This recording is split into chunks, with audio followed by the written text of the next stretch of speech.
ધારાસભ્ય જીતુભાઈ વાઘાણીના પિતાજીની 10મી પુણ્યતિથિ નિમિત્તે મેડિકલ કેમ્પનું આયોજન કરવામાં આવ્યું.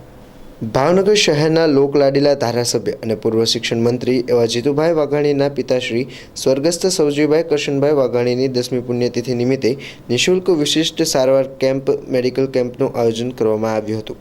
સ્વામી Vivekananda homeopathic medical college, Tapibai સરકારી આયુર્વેદિક હોસ્પિટલ અને ઇન્ડિયન રેડક્રોસ સોસાયટીના સહયોગથી નિઃશુલ્ક આરોગ્ય ચકાસણી કરવામાં આવી હતી, જેમાં તાવ, હઠેલા રોગો, વાહ, સંધિવા, આમવાત, અપચો, અમલપિત્ત, કબજિયાત, ચામડીના રોગો તથા એલર્જીના રોગો, બાળરોગ વિશેષ હોમિયોપેથિક સારવાર નિઃશુલ્ક લોકોએ લાભ લીધો હતો. આ ઉપરાંત મોટી ઉંમરના લોકોને આવતા 2 તાળાના નંબરના ચશ્માનું વિતરણ પણ ફ્રીમાં જીતુભાઈ વાઘાણીના પરિવાર દ્વારા કરવામાં આવ્યું હતું. આ મેડિકલ કેમ્પનું આયોજન મહાત્મા ગાંધી શાળા નંબર 63 હાદાનગર વિસ્તારમાં કરવામાં આવ્યું હતું.